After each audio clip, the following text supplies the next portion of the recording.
What is going on, guys? This video I'm going to show you a tactic that is really going to put the pressure on your opponent when you are on the offensive side of the ball. Now, what I'm going to show you is how to get an auto rocket slash spec catch animation, and you're going to be able to do this anywhere on the field, assuming you have the plays. Now, with this tactic, it's going to put a lot of pressure on your opponent because we're going to be coming out in a run heavy formation, a two running back, two receiver formation. Most people are going to be expecting, a fullback dive, a toss, halfback blast. They're going to focus real heavily on trying to stop the run. And the way that they do that is they tend to play a cover 4. If you are to play a cover 4 against this tactic, you will be able to throw this pass every single play down the field. And the play is going to be goal line fades. Now you can take this tactic and put it in other plays. If you get inside the 5-yard line, you can do it with any play.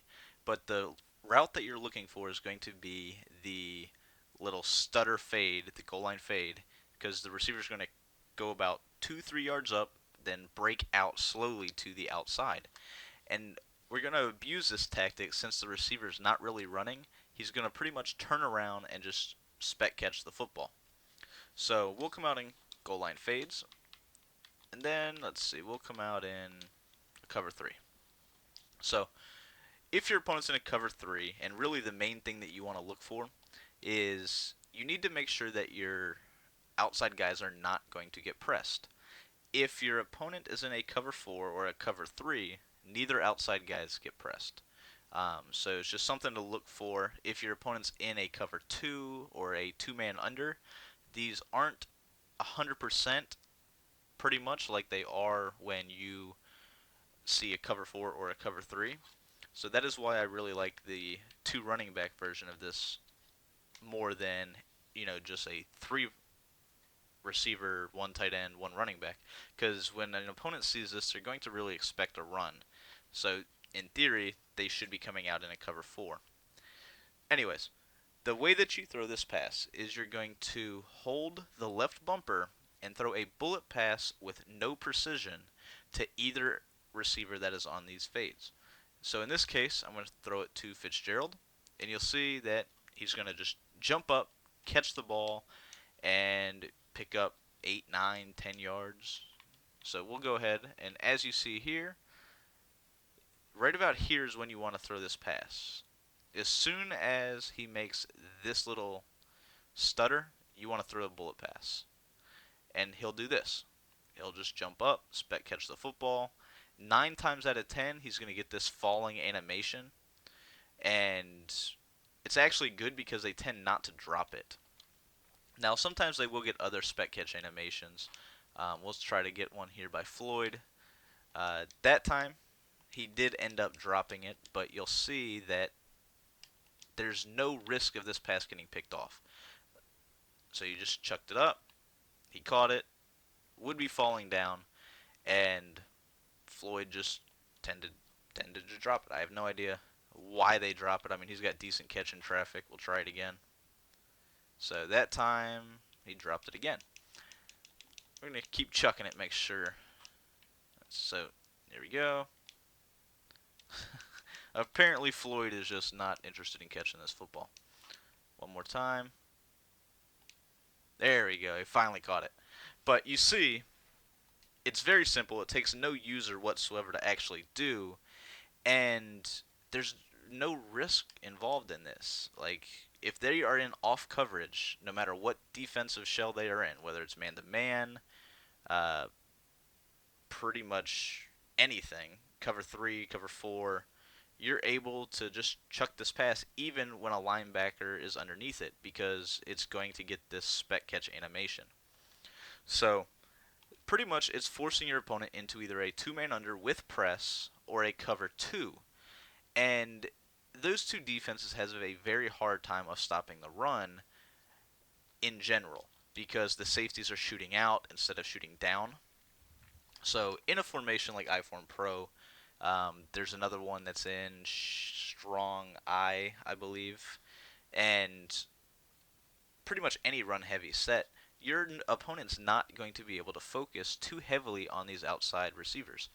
Now, if your opponent is pressing out of a cover 3 or a cover 4, a lot of people are going to try to run cover 4 and cover 3 and just press, hoping you can't tell the difference. If you see that your outside guys are not going to get pressed, it doesn't matter. You can just check this pass. So just come out in it. What I do like to do when I run this is I like to drag my tight end, kind of just to give me that extra bailout route in case it is a cover 2. But you'll see, cover 3, press, doesn't do anything. Linebacker shot out there and got a hit on the receiver as he was falling down, but the spec catch just simply works, and it is a huge pain to deal with, especially in late game situations when your opponent's trying to stop you from milking the clock and running. This is something that you'll be able to really annoy them with. So that was cover 3. Let me see if I can audible. I don't have anything. All right, here's man. So this will just show you that man simply does not stop this either. Chuck it up to Floyd, catches it. Go ahead, we'll do it again to Fitz.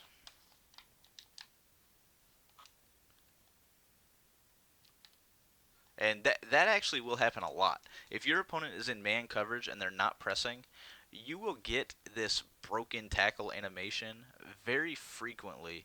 And I can't really explain why. It's because the corner is dumbing out, I believe.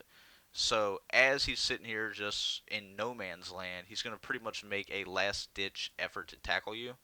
And this can actually result in some huge plays, especially if they don't have anybody else over there.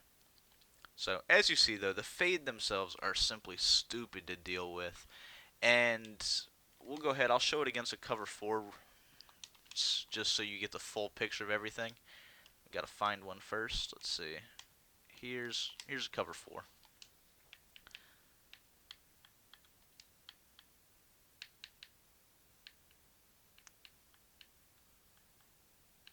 right, so Goaline Fades or Vikings Fades, whatever it's called.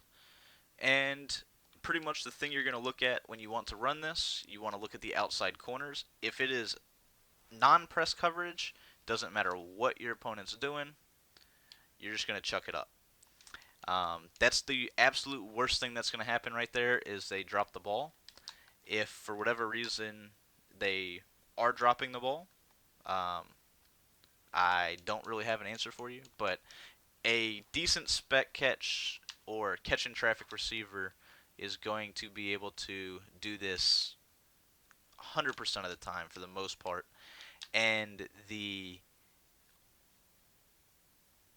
I guess what I'm trying to say is obviously you don't want to chuck this up to, a 5'9", 60 catch in traffic guy, but if they are decent, when I play with the Seahawks, the guy that I use is Curse.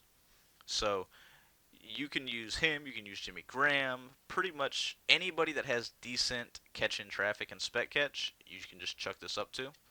Um, and really, like I said, the only hope that your opponent has is that the quarterback chucks it out of bounds or the receiver drops it. Now, in practice mode, they will drop it more frequently than they do in game, and it's just practice mode being weird. But that's it. Like I said, the way that you want to do this is you just want to, here we go, we'll press just to show you that it works even with that. You want to hold the left bumper, and then as soon as he makes that break, chuck it up, and just bullet the ball with no precision, and you will get a spec catch animation anywhere on the field, as you see right here.